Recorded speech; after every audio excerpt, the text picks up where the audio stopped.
The Adventures of Sherlock Holmes, by Sir Arthur Conan Doyle.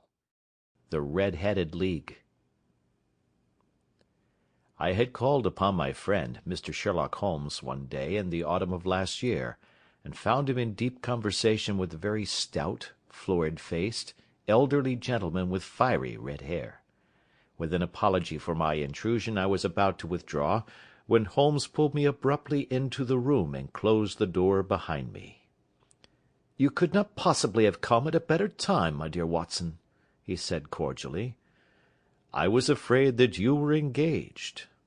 "So I am, very much so." "Then I can wait in the next room."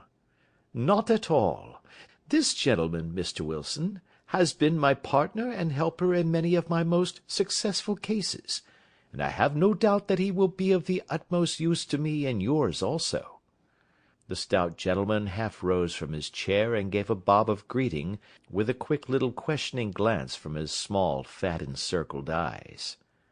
"Try the settee," said Holmes, relapsing into his armchair and putting his finger-tips together, as was his custom when in judicial moods. "I know, my dear Watson, that you share my love of all that is bizarre and outside the conventions and humdrum routine of everyday life.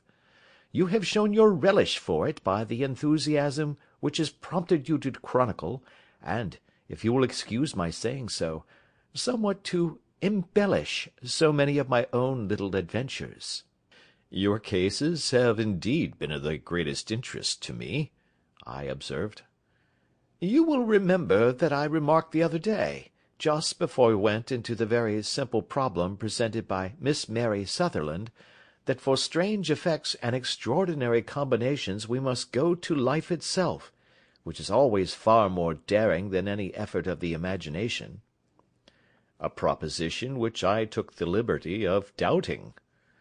"You did, doctor, but none the less you must come round to my view, for otherwise I shall keep on piling fact upon fact on you until your reason breaks down under them and acknowledges me to be right.